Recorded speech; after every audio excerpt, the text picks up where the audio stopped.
Hey guys, welcome back. So we have Darren, who is a FIFO worker who works 12-hour shifts every single day. And he recently jumped on the program, so this is week number 1 for his calisthenics training. For today's video, we're gonna break things up into different parts. First, it's what he did and what that tells me. Then we're gonna go into corrections, program changes. Then we're gonna go into block 1 ending goals, block 2 starting goals, and just a few general notes at the end. So going off his clips, he sends me things on WhatsApp and I record my review and show him what he can do. So as you can see, wall handstand push-ups, he can do this for about 10 reps.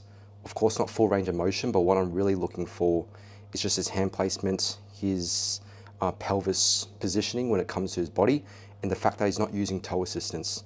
This is really good, and I'll just play a little bit of the clip. But ideally in the program, we don't want to be doing wall-assisted handstand push-ups. It's just a testing phase exercise to make sure that you actually have the posture and the alignment. Someone that is adept at handstand push-ups, they'll be doing floating pike push-ups, and then they'll go into a bent arm handstand, and then they'll just start doing handstand push-ups. None of my clients do wall-assisted handstand push-ups as the main conditioning drill.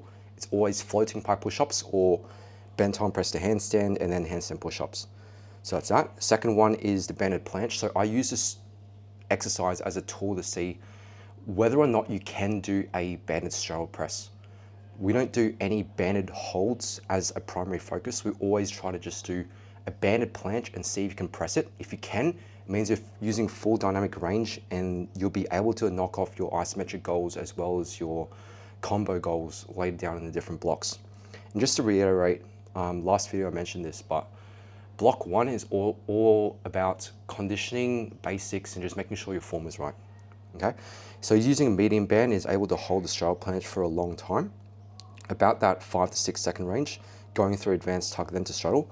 But then on the next clip, he's doing light band, and he's still able to hit 3 to 5 seconds. If you're doing more than 3 seconds, you should be doing medium band straddle planche presses. So that's exactly what I'm gonna test Darren on for his next training week. Now it's planche lean. Now I want you guys to give me your best planche lean attempt in your testing phase because it shows me what's activated. So you can see Darren, he's got his biceps externally rotated, he's got protraction, he's got posterior pelvic tilt, his toes are pointed, not wearing shoes, wrist straps are on, which does indicate some type of wrist annoyance, but that's all right. What he can do to improve is just have his chin slightly more diving forward. But I really like the shape. It mimics a lot of what you see in French and European athletes, which is exactly what you want. Going on to the next exercise, we have floating pike push-ups. He can do it. Obviously, I told him not to do a bent arm press to handstand. It is a floating pike push-up, but judging by the way that he executed this, it seems like he can already do 5 handstand push-ups, and I'm pretty sure that's what he can do. But I need this as an indicator because some people, they can just do 5 handstand push-ups, but they can't even do a floating pike push-up, which is concerning. So as the first week, I need to have that understanding for base foundations. This next one is his front lever hold. So as you can see, there's a crescent shape and his toes are plantar flexed. That's not necessarily good, and I'll go into corrections later. But this is a really good indicator of what your understanding and theory is behind front lever. We'll circle into this later. Then we have scapular plank with movement. This will give me a baseline understanding of what your planche pushing strength is, because before we even go into 90-degree handstand push-ups or into banded straddle planche push-ups, we have to see how your scapulars are moving. Your serratus anterior being activated? Is your pelvis being posteriorly tilted? Is your head angle correct? And are you actually able to get full range of motion, recruit your chest by retracting and then exploding upwards? Next step is his advanced tuck front lever pull-ups. There is a little bit of like a pathing issue over here. He's using a bit too much momentum and is not able to control his swing, maintain retraction, scapular control, which is all right. This is not a bad start whatsoever. One arm chin up hold. The reason why we actually have one arm chin up hold in the testing phase program is because it's going to show you how well adapted you are to stress. Like when you hold your chin above the bar, that gives me an indicator of how close you are to your 1 rep max when it comes to pulling movements, because most people, they start advanced tuck touch training with the bands and everything, but they lack just raw output when it comes to vertical plane movements. Further explained later on this video. What else do we have? Yes, advanced tuck presses. I'm actually pretty impressed by this. This will go a long way. People that can't do advanced tuck presses are ones that are usually stuck at inverted holds or inverted deadlifts, and that needs to be properly executed before you can move on to the next step. So the next phase after this will be banded front lever full presses. High pull-up is a really great indicator for where a client is at, and Darren is super strong. He can pull up, get his waist to hit the bar, which means that he's done adequate amounts of muscle up training in the past, which means that if he was to go and flip onto the horizontal plane and then do his movements, he'll have such a good carryover because he's already touching his waist to the bar in the vertical plane. Tuck planche push-ups is the second last one, and then we'll go into corrections. These are good. You'll be surprised how many people can planche but can't actually do proper tuck planche push-ups. What he needs to correct is head angle and a few things with the protraction, which we'll go into. But false grip hangs is the very last one. If you can't do a false grip, it indicates to me that you have skipped a few steps. It's the most foundational thing for muscle up. It's the reason why people flare their elbows, they get injured, and when they're doing front lever, they can never move past just a front lever hold into pull-ups and touches because they haven't conditioned their ulna when it comes to pressure in the false grip. So corrections, we've got a few things. But let's actually go program changes first. Because originally he has push, pull, upper, upper. You can see this is his program right now. Now, if you're watching this and you don't have a program, this is just something that we give as a test to our clients just to make sure that we understand what their level is. So he has push focus day 1, pull focus day 2, legs and handstand, and then day 4 upper, day 5 upper. I'm actually going to transition Darren to a push with a press focus, and press focus is like planche pressing, obviously, tuck presses, and then straddle band presses, and then pull bent arm is any pulling movement, any one arm chin up hold kind of movement. And then push bent arm, which is 90 degrees, working your elbow levers, working your planche push-ups. And then we have pull pressing, which is front lever presses, more advanced tuck presses, and iterations of those movements. Corrections. Okay, so in his first clip, dorsiflexion technique. What do I mean by dorsiflexion technique? In his front lever, he was pointing his toes, and most people look at gymnasts and be like, yeah, that's awesome. It looks really clean, there's a good line, and the general aesthetic of the front lever is nice. But the key difference between a calisthenics athlete and someone that does a front lever on the gymnastics ring is that a calisthenics athlete does pull-ups and touch training, whereas a gymnast only does the front lever hold position, and they go into a swallow, and then they go into like inverted butterfly cross, and there's no bent arm pulling movements in that sport. So if we're doing dorsiflexion, there's a few considerations besides just the feet flexing upwards. The feet flexing upwards should activate the hamstrings, which should then push the hips up, which will then give you enough weight to then retract properly, lie down in the movement, and you actually put more weight onto the front side, which will alleviate the weight on the leg side, giving you better carryover onto the movement. So this tutorial is what I'm going to give to Darren in the WhatsApp group so that he can like properly review it. But it demonstrates how like if you dorsiflex, you will be able to have a cleaner line and not have that crescent shape in your front lever like in this video. Next correction is wrist strap removal. Most people, when they do plant training and front lever training, they can't be bothered to take off the wrist straps when it comes to their pull-ups, but it's extremely detrimental to your training because if you have your wrist straps on, you can't fully false grip, and that means you can't actually do more pull-ups than you want.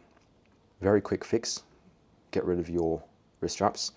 advanced tuck pull-up tech, I'm going to play this video. It's going to show you how I set up for false grip, and then it's going to show you how I put my knees up and get it into the line. So you can see I'm already starting below the bar. I set my retraction first. I have my knees up into the line. Now, before I even have my other foot off the floor, I'm already in an advanced tuck front lever. And once I come up, I'm just using that carried over momentum to enter the position. Now I got my false grip, I got my retraction, I got my advanced tuck front lever. I'm not swinging. All I have to do is just pull up, and I just repeat that for reps. Very simple, very well executed. I'll send that video to him as well. Tuck planche push-up tech. If you look at his second last video, his tuck planche push-ups are good, and he's holding at the end instead of in between reps, which is what I want to see. But he dips his head down. So every time he does a rep, he looks down, and when you look down, your body follows where you go. So when your head comes down, then your hips drop and your body comes down. If you look at me do advanced tuck push-ups in this video, you'll see that I have a really good rhythm about it, and my head is always diving forward with my chin going down a 45-degree angle. So whenever I'm doing the reps, I'm always diving, and at the end, diving again. Okay. Final correction, if there is one. No, that's it. Okay, block one ending goals. Now what I see Darren doing at the end of this block is a 5-second, is a stroll momentum planche press. And then I've got 3 sub goals on the nut. The reason why you want to do stroll momentum planche press is because the planche is fundamentally a movement that is overcoming isometric, which means that you are trying to go from planche to a handstand, not just trying to stay in the same spot, but as a byproduct, you will get a 5-second stroll planche hold if you do a stroll planche momentum press. 5 handstand push-ups freestanding. He's obviously got the strength for it. He just needs to learn a few technique from me, which I'll show him across the next weeks. 90-degree handstand push-up with elbow tech. So that's hooking in the elbows. And I'll show you the difference between 2 types of handstand push-ups just for your information. So this first one is an elbow tech, 90-degree handstand push-up. The second one is no elbow tech. The difference in months between learning an elbow tech 90-degree handstand push-up and no elbow tech 90-degree is about 8 months. Huge difference. So if you want to progress as a beginner, you would much rather be able to do the cool movement and do 3 reps of it than wait a longer time, get demotivated, and only be able to do 1 no elbow tech 90-degree because you didn't drop your ego and just go for the easier progression. Form when it comes to calisthenics is intensity. So when you go to the gym and you decrease the weights on the collar, that's making movements easier. But if you decrease your form in calisthenics, it's the exact same thing because form is intensity, remember that. And then 3 stroll front lever pull-ups is going to be his pull goals. And I'll show you an example of me doing that. Here it is, me at the park. So this is a touch front lever hold. Not for block 1, he's going to be able to do that in block 2. But boom, boom, boom, there you go. And looking for that form as well. Good retraction, not losing the retraction at the bottom and keeping a good line. His sub goals will be 1 arm chin up hold, and then he'll be able to do 2 front lever presses body weight, and then an 8-second front lever. So same concept again. If you can do pull-ups, you can do presses, then it translates into a front lever. About 2 front lever presses will equate to 4 seconds of front lever, and about 5 full front lever presses will equate to 1 full front lever pull-up.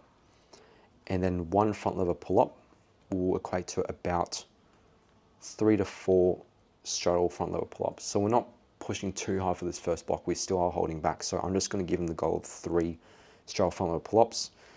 Now for block 2, what I'm expecting from Darren for his conditioning is he's going to be doing tuck planche push-ups to press, banded straddle planche push-ups with the subset goals of tuck planche push-ups to press, which looks like this. So this is straddle planche push-ups, but just imagine there's a band there. And then tuck planche push-ups to press. So boom, boom, boom. A press is always a good indicator of how strong your push-ups are, because you can just spam push-ups like I did in the other video, but if you don't press after, it doesn't really count because it means that you don't end on protraction and you could just be using momentum abuse. Then banded full press. That's just a progression from straddle presses and then advanced tuck push-ups, which is that video I showed you before. Oh, not that one. Okay, yeah, so these two videos I'm going to send to him as well. This is a 90-degree handstand push-up tutorial, just part of the secret vault within the program. And then one leg front lever pull-ups. So if you've seen a one leg front lever before, then he's just going to be able to do pull-ups, and that's going to be his main conditioning exercise for block 2. So just to summarize everything for this video, we ran through what he did and what that tells me, his corrections, the program changes, block 1 ending goals, block 2 starting goals, and after he submits the other clips for this week, then I'm going to be implementing program changes. So right now I'm just looking at his exercises that he has sent. Then I'm going to integrate it into his workout app so they can start mobilizing on these new movements. And then we're going to be refining the technique and making sure that our block 1 ending goals are met before we move on to block 2. And each block, if you don't know about periodization, is about 4 weeks or 6 weeks, depending on your coach. But like, we adapt things. So if you have like a program, a holiday, or if you have like exams you got to study for, and there's like a 2-week block where you can't train as hard, then we'll change the blocks depending on that, and we'll change the workouts depending on that as well. So talk to your coach, make sure they have an understanding of what your lifestyle is and how you can adapt to it, and we'll basically go from there. Just some general notes, Darren, if you're watching this, really good job, mate. Got high expectations for you, and I do understand that work is hard, but this is more of a reason to make sure that you're optimizing everything, because if you are going to spend 12 hours at work and then you come home and then you're doing the complete wrong things, then it's going to be waste of your time, and the more time that you waste, the less trust that you build within yourself, and it's just a continuous cycle. So I've got all this information for you. It's up to you whether you actually want to implement and whether you want to put your best foot forward. But I'm going to be supportive of anything that you decide to do. So let's keep comms open. Let's smash it this month. And if you guys are struggling with a specific movement, finding things hard with the schedule, don't know what to do, how to progress to the next step, just shoot me a message on Instagram, link in the description below. And the way that Darren actually found us was through the school community. So if you've got a game of Calisthenics, it's a community with Matt Butters and I, and we have coaching calls every single week. And Darren joined the cause, we gave him advice, and then he jumped on the program. Now he's obviously receiving advice from me, which you will see, and I'll let you determine the quality of it. We have forums, so people that post questions, they get the answers reviewed by our top coaches. And then like Darren was an active member of this group. That's how he was able to like have a really good foot into the program, because before he joined the program, his form wasn't as good. So definitely join the group first, get corrections made for free by coaches. Then once you're comfortable and you join the group calls and you like how we move and the tiny bits of progress that you pick up, then you can hop on a call with us and we'll see what we can do. But other than that, thanks for watching, guys. Holy shit.